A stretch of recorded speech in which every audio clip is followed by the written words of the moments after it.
पानी पूरी आइए आइए आइए 5 का 2 10 का 5 खाइए खाइए मन को बहलाइए खट्टा मीठा आइए आइए जल्दी आइए।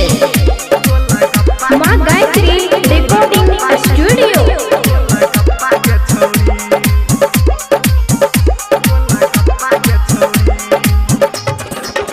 हेगे 2 टका छै दाम आ पानी पूरी छै एकर नाम।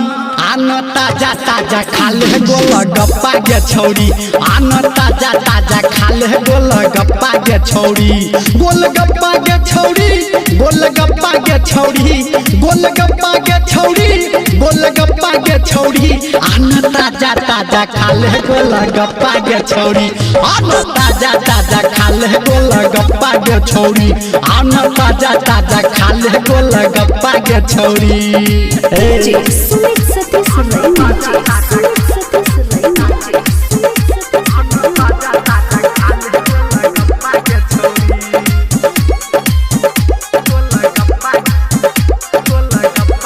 अभी आप सुन रहे हैं सावरिया म्यूजिक।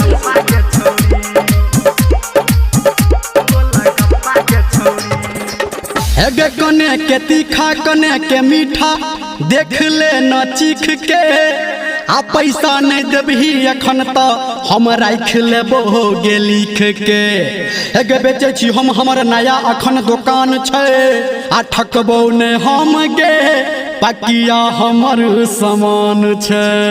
हेगे आई नगद कल उधार आ कोड नहीं सोच विचार, आन खा ले ताजा ताजा गोलगप्पा गे छौरी, आन खा ले ताजा ताजा गोलगप्पा गे छौरी, गोलगप्पा गे छौरी, गोलगप्पा गे छौरी, गोलगप्पा गे छौरी, गोलगप्पा गे छौरी। आन खा ले ताजा ताजा गोलगप्पा गे छौरी, आन खा ले ताजा ताजा गोलगप्पा गे छौरी।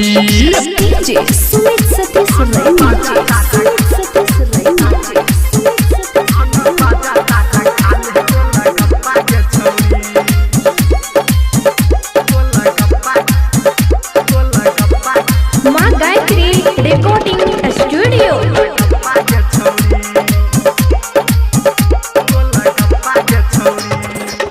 हेगे धले कटोरा कहे छी तोरा दै छियो हम भर के, आ पानी के संगे संगे इमली के रस गे घोर के।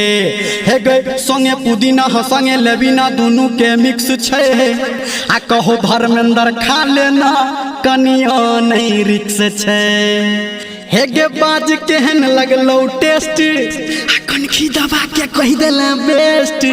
आन खा ले ताजा ताजा गोलगप्पा गे छौरी, आन खा ले ताजा ताजा गोलगप्पा गे छौरी, गोलगप्पा गे छौरी, गोलगप्पा गे छौरी, गोलगप्पा गे छौरी, गोलगप्पा गे छौरी। आन खा ले ताजा ताजा गोलगप्पा गे छौरी, आन खा ले ताजा ताजा गोलगप्पा गे छौरी।